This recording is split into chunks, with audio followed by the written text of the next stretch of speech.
Orientalism is the imitation or representation of elements found in the Eastern world in art history, literature, and cultural studies. Focusing on that, it is the representation done by the Western world.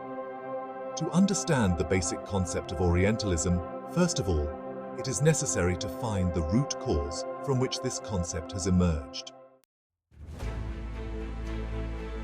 The history of Orientalism dates back to the time when the Crusades began. Christians and Muslims came in contact for the first time and tried to understand each other. For that purpose, they studied Eastern literature and understood their culture and norms according to their perception, and called them Orientals and themselves Occidentals. This concept was not only bound to Muslims.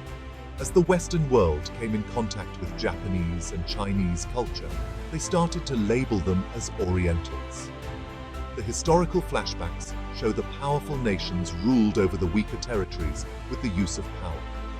Personal interests, lust for power, and superiority complex were the factors that triggered them to violate other nations' right to independent existence. To justify this act of violence, European nations started to build a stance that nations that are under their control are uncivilized and uneducated. Being superior and sophisticated, white people must educate and civilize them. This Eurocentric approach of dividing the world based on considering themselves superior and others inferior has provoked critics to study the deep phenomenon behind this ideology. Edward Said, in 1978, wrote a book titled Orientalism. In that book, he gave a detailed explanation of how Western people misunderstood the Eastern nations. When the British came to the Eastern countries, including Africa, the Middle East, and India, they translated their literature into their language to understand their culture and traditions.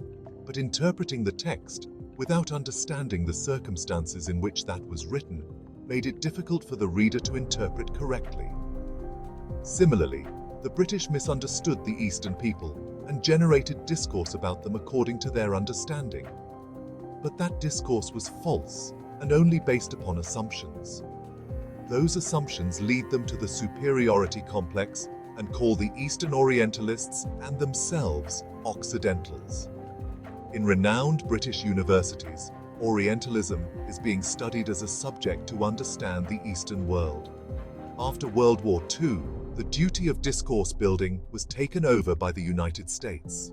They analyzed and interpreted the Eastern world according to their concepts. When we read post-colonial literature, we can find strong references to Orientalism in those works.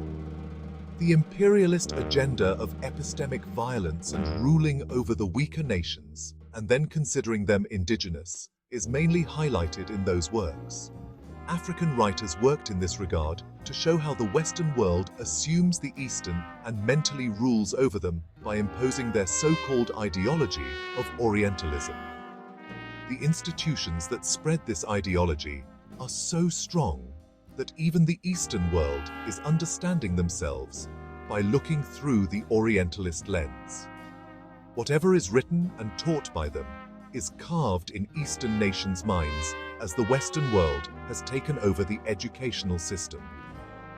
The representation of Orientals in the literature shows their concepts about the culture and thinking of Westerns. Taking an example from a post-colonial work by E.M. Forster, A Passage to India, we can see how a colonizer sees the Indians. The character of Mrs. Moore and her attitude towards Aziz revealed all about their negative discourse about Eastern people. While blaming Aziz, Mrs. Moore said a lot of times that the people of uneducated countries like Aziz did not know the way to treat a woman. Moreover, Ronnie Heaslop's behavior towards native Indians was also a portrayal of a superiority complex mindset. Similarly, a British writer, Joseph Conrad, in his novel The Heart of Darkness, portrayed the African black people as inferior, living in jungles without any civilization and education. Justifying the British control over Africans, he wrote that the manager from a company went there to save them from this uncivilized brutality. The concept of the white man's burden to educate the backward nations was highlighted there to justify that cruelty. As time changed, the concept of Orientalism was also modified over time. As new things got included and Westerns explored the East, their concepts got updated.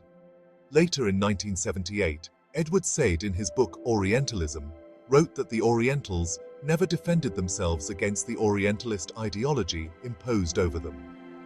But now the trend is changing. The writers from the ruled territories are writing about their true culture and norms to represent themselves in a real manner. In accordance with that, a Nigerian writer, Chinua Achebe, wrote a novel, Things Fall Apart, to portray their real civilization and culture to the world, and showed how everything fell apart as the Britishers took over their lands. After destroying their real culture and civilization, they called them uncivilized and uncultured nations. By representing the true colors of their tribal culture, Achebe successfully rejected the Orientalist approach over themselves. Moreover, Ahmad Ali, an Indian writer, wrote a novel, Twilight in Delhi. In that novel, he described the time before the British invasion and routine life of the people. Somehow, he was successful in removing that Orientalist self-made assumptions and discourse about the Eastern world.